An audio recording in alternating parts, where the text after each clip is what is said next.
Shri V P Mustafa ദാ പറയുകയാണ്. എന്താണ് നിലവിലുള്ള മദ്യനയത്തിൽ ഇളവ് വരുന്നതിന് ബാർ ഉടമകൾ 2.5 ലക്ഷം രൂപ വീതം ഉടനടി നൽകണമെന്നാണ് ബാർ ഉടമ സംഘത്തിന്റെ സംസ്ഥാന വൈസ് പ്രസിഡന്റ് അനുമോന്റേതായി പ്രചരിക്കുന്ന ശബ്ദ സന്ദേശത്തിൽ പറയുന്നത്. നമുക്ക് ആ ഇളവുകൾ നൽകുമ്പോൾ കൊടുക്കേണ്ടത് കൊടുക്കണം എന്നാണ് ഇതിൽ പറയുന്നത്. എന്ന് പറഞ്ഞാൽ സർക്കാരിന്റെ മദ്യനയത്തിൽ നമുക്ക് അനുകൂലമായ മാറ്റം വരണമെങ്കിൽ കൊടുക്കേണ്ടത് കൊടുക്കണം. Exclamation mark. ആർക്ക്? Question mark. കേരളത്തിൽ 1000-ഓളം ബാറുകൾ ഉണ്ടെന്നാണ് അറിവ്. ഈ ബാറുകളെല്ലാം 2.5 ലക്ഷം രൂപ വീതം നൽകിയാൽ 250 കോടിയാകും. ഈ പണം എവിടേക്കാണ് ഒഴുകിയെത്തുന്നത്? ഖജനാവിലേക്കല്ലെന്ന് വ്യക്തം. Exclamation mark. പണമുണ്ടെങ്കിൽ സർക്കാർ നയത്തെ സ്വാധീനിക്കാൻ കഴിയുമെന്ന് ഒരു ബാറുടമ പറയുന്നത് ഗൗരവമായ കാര്യമാണ്. ഇത് സംബന്ധിച്ച് അടിയന്തര അന്വേഷണം വേണം എന്ന് പറയുന്നത് പ്രതിപക്ഷ നേതാവല്ല. എന്ന് പറയുന്നത് LDFിൻ്റെ ജില്ലാ കൺവീനർ, CPIയുടെ അവിടുത്തെ സമുന്നതനായ നേതാവ് KK ശിവരാമനാണ്. ശിവരാമന് പോലും സംശയമുണ്ടാകുന്ന ഒരു കാര്യത്തിൽ Shri V P Mustafa CR Neelakantan ചോദിച്ച ഒരൊറ്റ ചോദ്യം, ഡ്രൈ ഡേയിൽ മാറ്റം ഉണ്ടാവില്ല. ഡ്രൈ ഡേ എന്ന് പറഞ്ഞാൽ ഒരു ദിവസം കുടിക്കാതിരിക്കട്ടെ എന്നുള്ളതാണ് അതിൻ്റെ കൺസെപ്റ്റ്. ഡ്രൈ ഡേ മാറ്റില്ല, കള്ള് വിറ്റ് പണമുണ്ടാക്കാനുള്ള സമയം നീട്ടിക്കൊടുക്കില്ല എന്ന് ഉറപ്പിച്ച് പറയാൻ മുസ്തഫയ്ക്ക് പറ്റുമോ?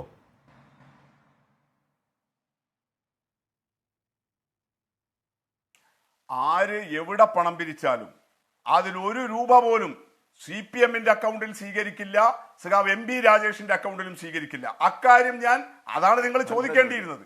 ആ ചോദ്യം അത് ഞാൻ പറയുകയാണ്, ഉറപ്പ് പറയുന്നു.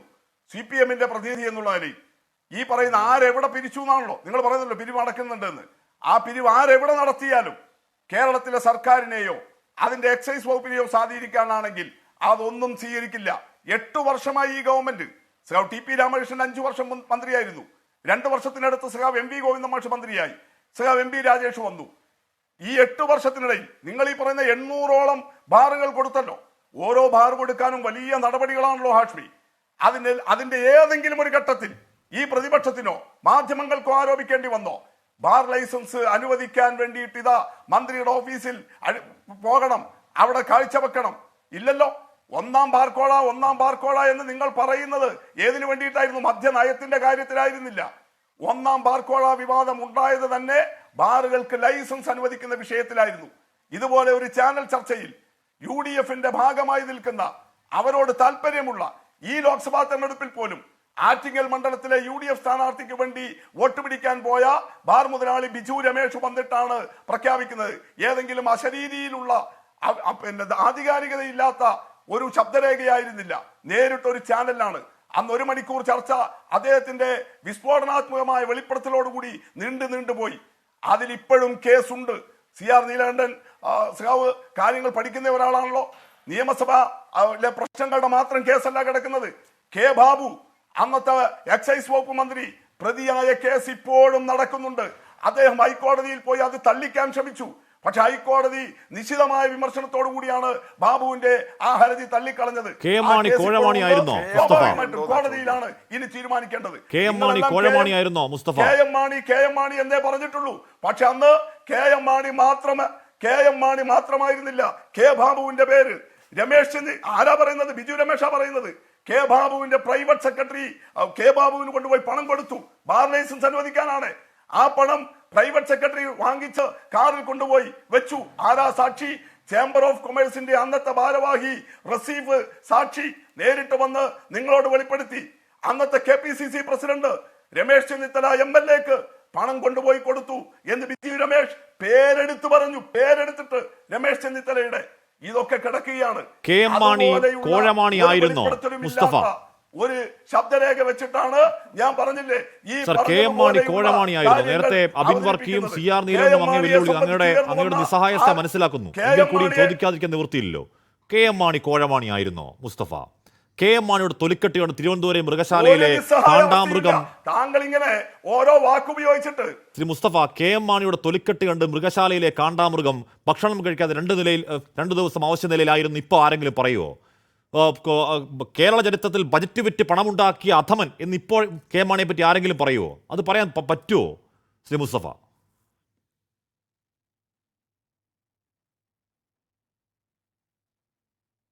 ഞങ്ങൾക്കൊരു നിസ്സഹായ അവസ്ഥയുമില്ല. താങ്കളുടെ അവസ്ഥയോർത്ത് സഹകരിക്കാനേ ഞങ്ങൾക്ക് ഇപ്പൊ വഴിയുള്ളൂ. അതുകൊണ്ട് താങ്കളുടെ നിസ്സഹായാവസ്ഥ എന്റെ മേൽ ആരോപിക്കണ്ട. ഈ വിഷയം സംബന്ധിച്ച് അന്ന് UDFിലെ ഘടകകക്ഷിയായിരുന്ന കേരള കോൺഗ്രസ് ഞാൻ ആ ഉത്തരത്തിലേക്കാണ് വരുന്നത്.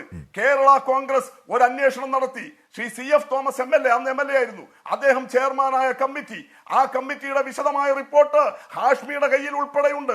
അതിലെ വിവിധ പേജുകൾ എടുത്തു നോക്കൂ. അതിൽ രമേശ് ചെന്നിത്തലയ്ക്കെതിരെ പറഞ്ഞിരിക്കുന്നത്, അതില് VS ശിവകുമാറിനെതിരെ പറഞ്ഞിരിക്കുന്നത്, അതിലിങ്ങനെ കോൺഗ്രസിന്റെ നേതാക്കൾക്കെതിരെ പറഞ്ഞിരിക്കുന്ന കാര്യങ്ങൾ ഉൾപ്പെടെ എടുത്തു നോക്കൂ. അതുകൊണ്ട് ഞങ്ങൾക്ക് അക്കാര്യത്തിൽ ഒരു വിവലാതില്ല. ജീവിച്ചിരിക്കുന്ന കരിങ്കോഴക്കൽ മാണിയല്ല, കോഴമാണി, ബജറ്റ് വിറ്റ് പുട്ടടിച്ച കള്ളൻ, ബജറ്റ് വിറ്റ് പുട്ടടിച്ച കള്ളൻ, കള്ളം മന്ത്രി. എന്താണ് നോട്ടെണ്ണൽ യന്ത്രം? കുട്ടിയമ്മ പണം വാങ്ങുമ്പോൾ അദ്ദേഹത്തിന് ഭാര്യ ഉണ്ടായിരുന്ന ആരോപണം. കെടാത്ത തീയും ചാവാത്ത പുഴുവുമുള്ള നരകമെന്ന VSന്റെ നിയമസഭ ഇപ്പോഴും സഭാരേഖകളിൽ കിടപ്പാണ് ആ പ്രസംഗം. എന്നിട്ട് ബാർക്കോഴയുടെ പേരിൽ ഒരു ബജറ്റ് കാലത്ത് നിയമസഭയിൽ ഇതുവരെ കാണാത്ത, ലോകത്തിന് മുന്നിൽ കേരളത്തെ നാണം കെടുത്തിയ ഒരു ആഭാസ സമരം മുസ്തഫ. എന്നിട്ട് ഇതൊക്കെ കഴിഞ്ഞ് ഇതൊക്കെ വിഴുങ്ങി അവരെ ഇടതുമുന്നണിയിലേക്ക് ക്ഷണിച്ചു വരുത്തി ആ മാണിയെ വിശുദ്ധനാക്കിയിട്ട് നിസ്സഹായാവസ്ഥ എനിക്കെന്നോ?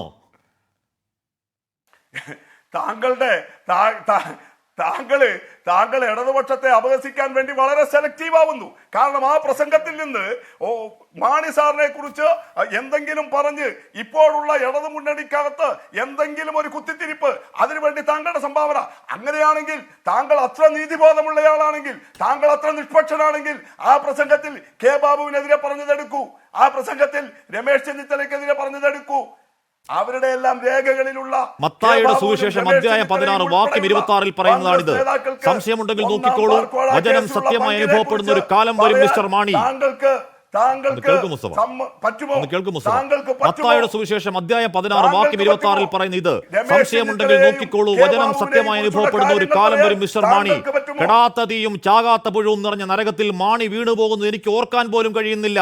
കെടാത്ത തീയും ചാകാത്ത പുഴുവും. അതുകൊണ്ട് മിസ്റ്റർ മാണി മന്ത്രിസ്ഥാനം രാജിവെച്ചു പോയി, ഈ മഹാപരാധത്തിൽ നിന്ന് ഒഴിവാകൂ. സർ, VSന്റെ ആ പ്രസംഗം ഇപ്പോഴും സഭാരേഖകൾ കിടപ്പാണ്.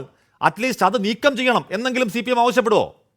ഇപ്പൊ ബാബു ഒക്കെ അപ്പുറത്തല്ലേ, മാണിയുടെ മകനടക്കം ഇപ്പുറത്തല്ലേ, നിങ്ങളുടെ കൂടെയല്ലേ? ഞാൻ പറഞ്ഞില്ലേ,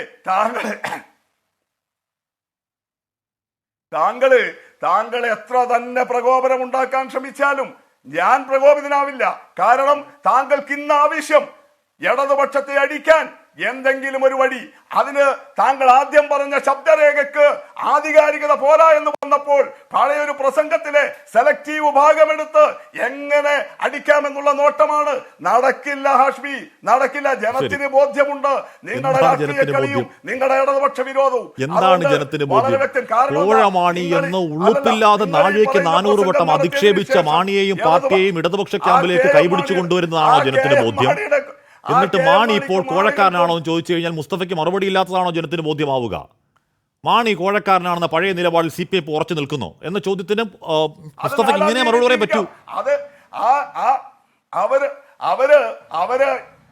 അവര് ഇടതുപക്ഷത്തിന്റെ കൂടെ വന്നു. കാരണം എന്താ? അവർക്ക് ബോധ്യമുണ്ട് ഇടതുപക്ഷ നിലപാടിന്റെ നൈതികതയെ കുറിച്ച്. കേരള കോൺഗ്രസുകാർക്ക് നല്ല ബോധ്യമുണ്ട്.